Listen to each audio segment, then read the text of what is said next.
The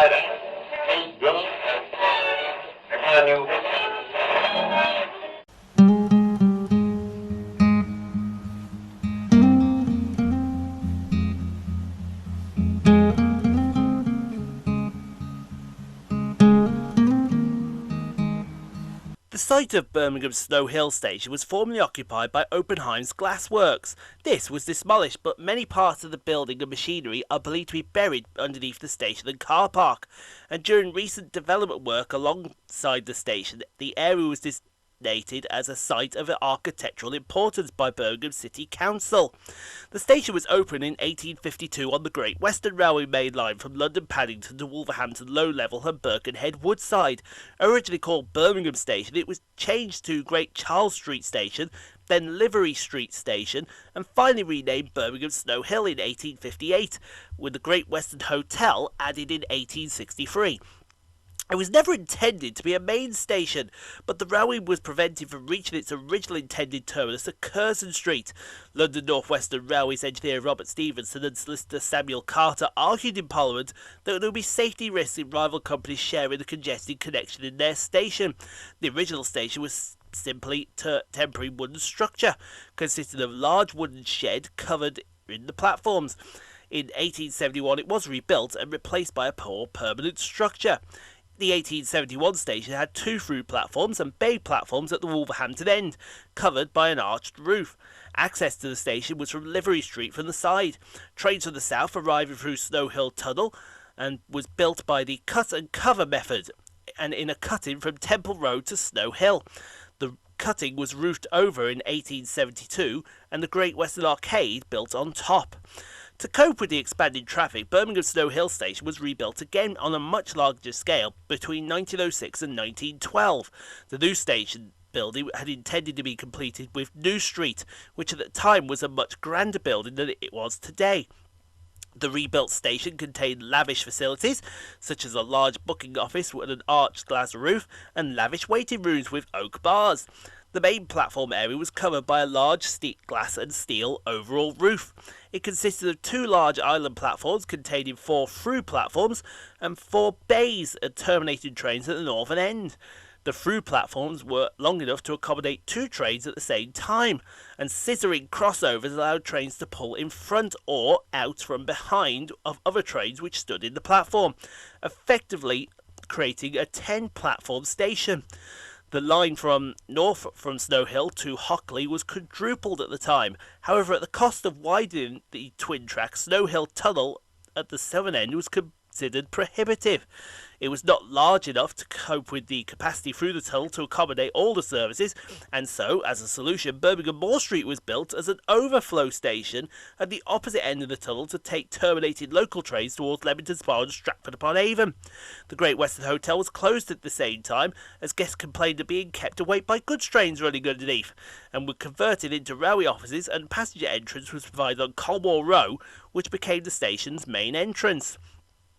As late as the mid-1960s, Snow Hill was still a major station, handling millions of passengers annually.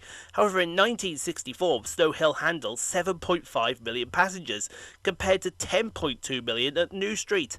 The electrification of the rival West Coast Main Line into New Street meant that British Railways decided to concentrate all services into Birmingham into one station, and Snow Hill was seen as the unnecessary duplication.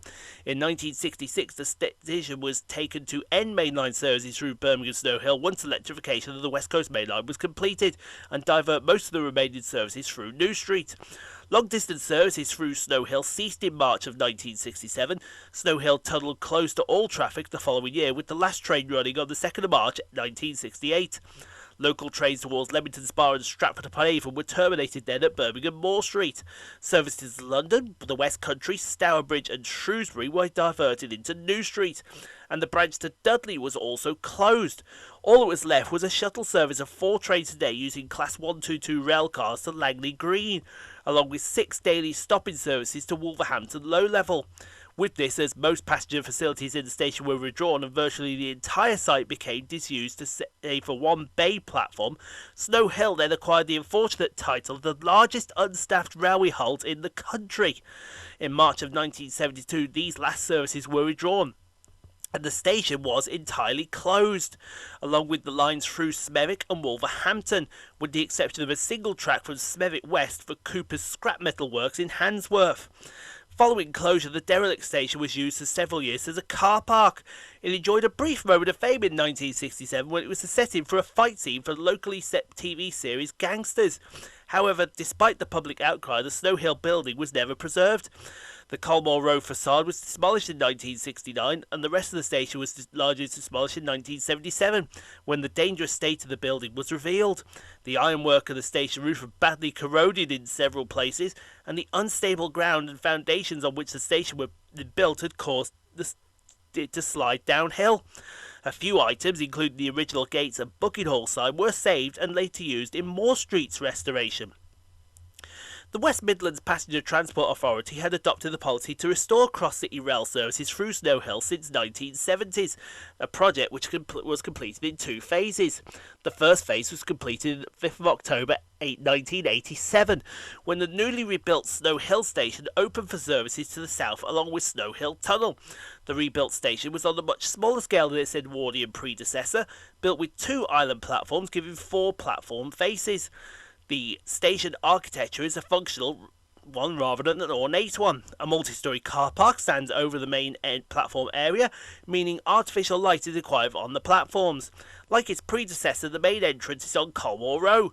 Some parts of the original station are still visible, notably the now sealed entrance with the Great Western Railway crest in Livery Street.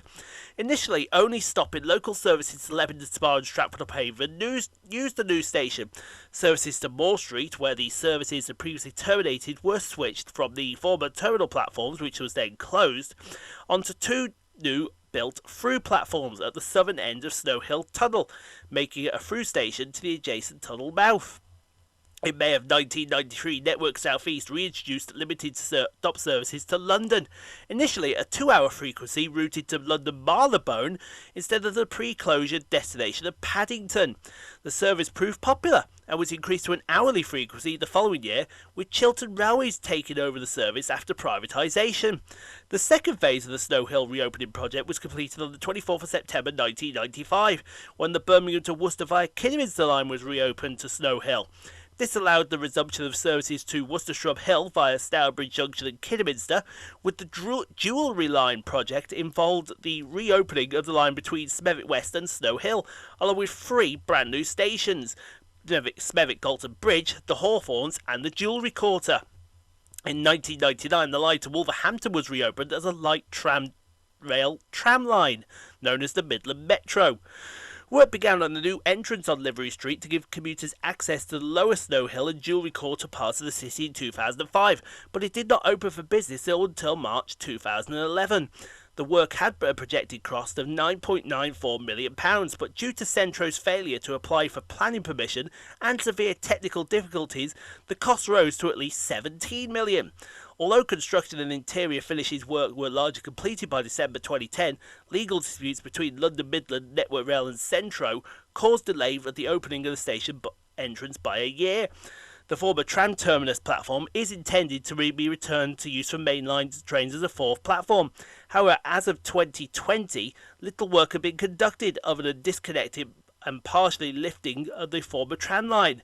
The fourth platform is now expected to be completed by 2026. So let's get started here at Birmingham Snow Hill with 172-342 and 172-219 with the 1107 West Midlands Railway service of Worcester Falkirk Street to Whitlock's End.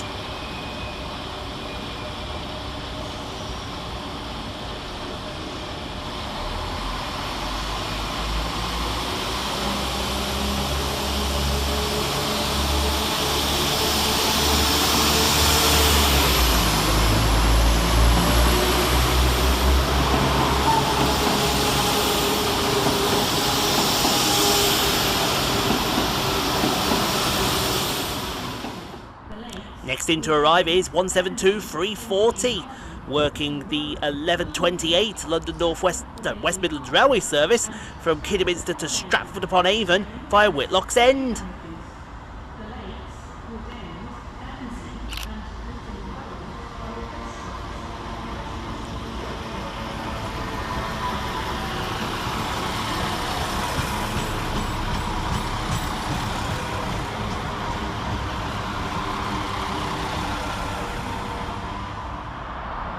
The other kind of 172 now sees 172003 and 172008 depart, with the 11:24 West Midlands Railway service from Stratford-upon-Avon to Kidderminster.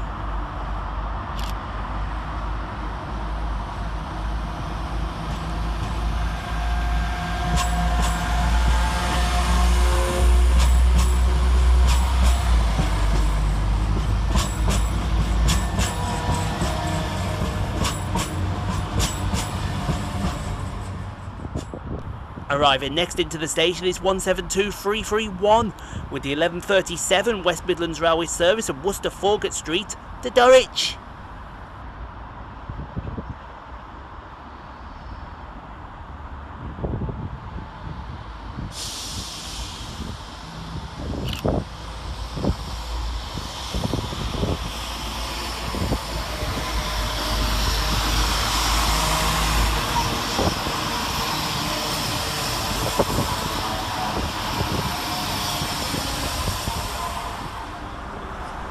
Next out we see the departure of 172211 and 172337, with the 11:39 West Midlands Railway service of Dulwich to Worcester-Foregate Street.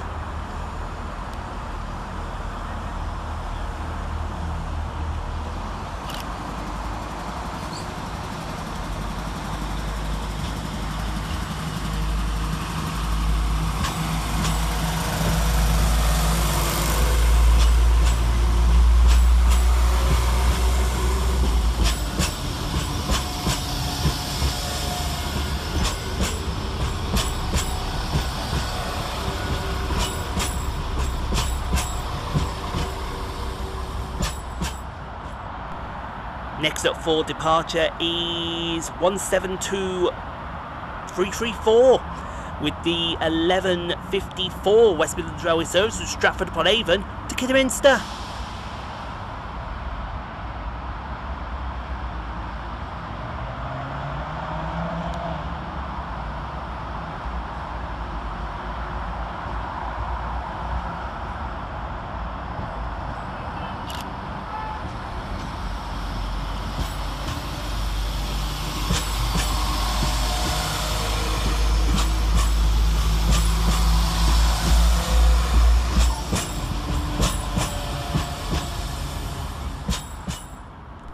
Next into the station is 172007 and 172213, with the 11:58 West Midlands Railway service from Kidderminster to Stratford-upon-Avon via Dulwich.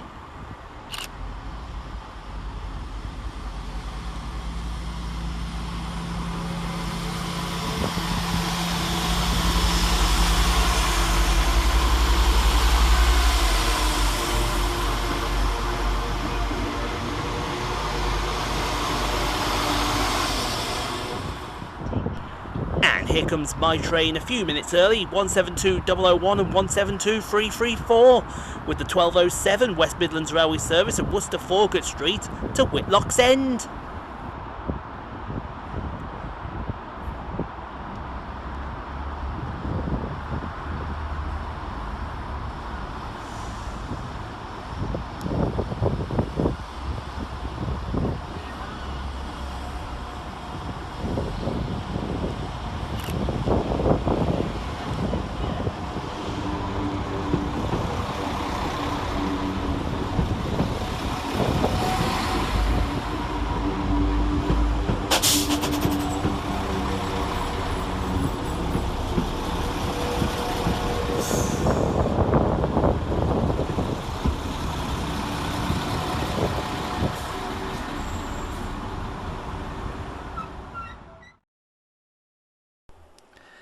Thank you so much for watching, everyone. If you enjoyed what you saw, click on the 2 videos here at the end screen. Helps out the channel. Also, don't forget to like, comment, subscribe if you are new and got this far. And we'll see you all in the next video, folks, wherever that may take us. We'll see you then, folks.